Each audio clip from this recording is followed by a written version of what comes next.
প্রথম বিশ্বযুদ্ধ 1914 থেকে 18 সালে রাশিয়া, মার্কিন যুক্তরাষ্ট্র, মধ্যপ্রাচ্য এবং অন্যান্য অঞ্চলের সাথে ইউরোপের বেশিরভাগ দেশকে জড়িয়ে পড়েছিল। এই যুদ্ধে কেন্দ্রীয় শক্তিগুলি প্রধানত জার্মানি, অস্ট্রিয়া হাঙ্গেরি এবং তুরস্ক, মিত্রশক্তিগুলির প্রধানত France, great Britain, Russia, Italy, Japan এবং 1917 সাল থেকে মার্কিন যুক্তরাষ্ট্রের বিরুদ্ধে লড়াই করেছিল। কেন্দ্রীয় শক্তিগুলির পরাজয়ের মাধ্যমে এটি শেষ হয়েছিল। যুদ্ধটি কার্যত নজিরবিহীন ছিল, এর ফলে সৃষ্টি হয়েছিল হত্যাকাণ্ড এবং ধ্বংসযজ্ঞ। প্রথম বিশ্বযুদ্ধ ছিল বিংশ শতাব্দীর ভূরাজনৈতিক ইতিহাসের অন্যতম গুরুত্বপূর্ণ ঘটনা। এর ফলে চারটি মহান সাম্রাজ্য রাজবংশের জার্মানি, রাশিয়া, অস্ট্রিয়া হাঙ্গেরি এবং তুরস্ক পতন ঘটে, যার ফলে রাশিয়ায় বলশেভিক বিপ্লব সংঘটিত হয় এবং ইউরোপীয় সমাজের অস্থিতিশীলতার ফলে দ্বিতীয় বিশ্বযুদ্ধের ভিত্তি তৈরি হয়। যুদ্ধের সূত্রপাত দ্বিতীয় বলকান যুদ্ধে 1912-1913 কারণে সার্বিয়া ইতিমধ্যেই অনেক বেশি উত্তেজিত হয়ে ওঠার পর সার্বিয়ান জাতীয়তাবাদীরা অস্ট্রিয়া হাঙ্গেরির দক্ষিণ স্লাভকে মুক্ত করার ধারণার দিকে তাদের মনোযোগ ফিরিয়ে আনে। সার্বিয়ার সামরিক গোয়েন্দা প্রধান কর্নেল ড্রাগুটিন দিমিত্রিজেভিচ অ্যাপিস নামে পরিচিত গোপন সমাজের ইউনিয়ন অর্ডেথের প্রধান এই প্যান্ট সার্বিয়ান উচ্চাকাঙ্ক্ষা অনুসরণের জন্য প্রতিশ্রুতিবদ্ধ ছিলেন।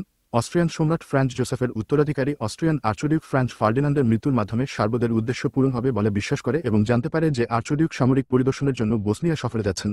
অ্যাপিস তাকে হত্যার ষড়যন্ত্র করেন। সার্বিয়ান প্রধানমন্ত্রী এবং অ্যাপিসের শত্রু নিকোলা পাশিক এই ষড়যন্ত্রের কথা শুনে অস্ট্রিয়ান সরকারকে সতর্ক করে দিয়েছিলেন, কিন্তু তার বার্তাটি এত সতর্কতার সাথে বলা হয়েছিল যে তা বোঝা যায়নি। 1914 সালের 28 জুন সকাল 11:11 বসনিয়ান রাজধানী সারায়েভোতে ফ্রান্স ফার্ডিনান্দ এবং তার মর্গানেটিক স্ত্রী সোফি, ডাচেস অফ হোহেনবার্গ কে বসনিয়ান শার্ল গাভ্রিলো প্রিন্সিপ গুলি করে হত্যা করেন। অস্ট্রো হাঙ্গেরিয়ান জেনারেল স্টাফের প্রধান ফ্রান্স গ্রাফ গনো কনরাড ভন হোটজেনডর্ফ এবং পররাষ্ট্রমন্ত্রী লিওপোল্ড গ্রাফ ভন বার্চোটল এই অপরাধকে সার্বিয়াকে অপমান করার এবং বলকানে অস্ট্রিয়া হাঙ্গেরির মর্যাদা বৃদ্ধির ব্যবস্থা হিসেবে দেখেছিলেন। কনরাডকে ইতিমধ্যেই অক্টোবর 1913 দ্বিতীয় উইলিয়াম আশ্বস্ত করেছিলেন যে অস্ট্রিয়া হাঙ্গেরি সার্বিয়ার বিরুদ্ধে প্রতিরোধমূলক যুদ্ধ শুরু করলে জার্মানি তাদের সমর্থন দেবে। হত্যার পরের সপ্তাহে 6 জুলাই উইলিয়াম নরওয়ের কাছে উত্তর কেপের উদ্দেশ্যে তার বার্ষিক ক্রুজ যাত্রা করার আগে এই আশ্বাস নিশ্চিত করা হয়েছিল। অস্ট্রিয়ানরা সার্বিয়াকে একটি অগ্রহণযোগ্য আলটিমেটাম দেওয়ার সিদ্ধান্ত নেয় এবং তারপর যুদ্ধ ঘোষণা করে। রাশিয়াকে হস্তক্ষেপ থেকে বিরত রাখার জন্য জার্মানির উপর নির্ভর করে। যদিও আলটিমেটামের শর্তাবলী অবশেষে 19 জুলাই অনুমোদিত হয়েছিল, তবুও এর বিতরণ 23 জুলাই সন্ধ্যা পর্যন্ত স্থগিত করা হয়েছিল, কারণ ততক্ষণে ফরাসি রাষ্ট্রপতি রেমন পয়েনকারে এবং তার প্রধানমন্ত্রী রেনে ভিভিয়ানি, যিনি 15 জুলাই রাশিয়ায় রাষ্ট্রীয় সফরে বেরিয়েছিলেন, তাদের বাড়ি ফেরার পথে এবং তাই তাদের রাশিয়ান মিত্রদের সাথে তাৎক্ষণিক প্রতিক্রিয়া জানাতে অক্ষম ছিলেন। যখন বিতরণ ঘোষণা করা হয়েছিল 24 জুলাই, রাশিয়া ঘোষণা করেছিল যে অস্ট্রিয়া হাঙ্গেরিকে সার্বিয়াকে দমন করার অনুমতি দেওয়া উচিত নয়। রাশিয়া এবং ফ্রান্স উভয়ই এই দাবিগুলিকে পূর্বাভাসে উপেক্ষা করেছিল।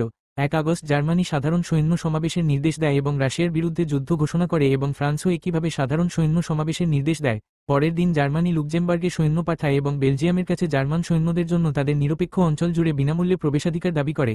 3 আগস্ট জার্মানি ফ্রান্সের বিরুদ্ধে যুদ্ধ ঘোষণা করে। 3-4 আগস্ট রাতে জার্মান বাহিনী বেলজিয়াম আক্রমণ করে। এরপর গ্রেট ব্রিটেন, যার সার্বিয়ার সাথে কোনো উদ্বেগ ছিল না এবং রাশিয়া বা ফ্রান্সের পক্ষে লড়াই করার কোনো স্পষ্ট বাধ্যবাধকতা ছিল না, কিন্তু বেলজিয়ামকে রক্ষা করার জন্য স্পষ্টভাবে প্রতিশ্রুতিবদ্ধ ছিল, 4 আগস্ট জার্মানির বিরুদ্ধে যুদ্ধ ঘোষণা করে।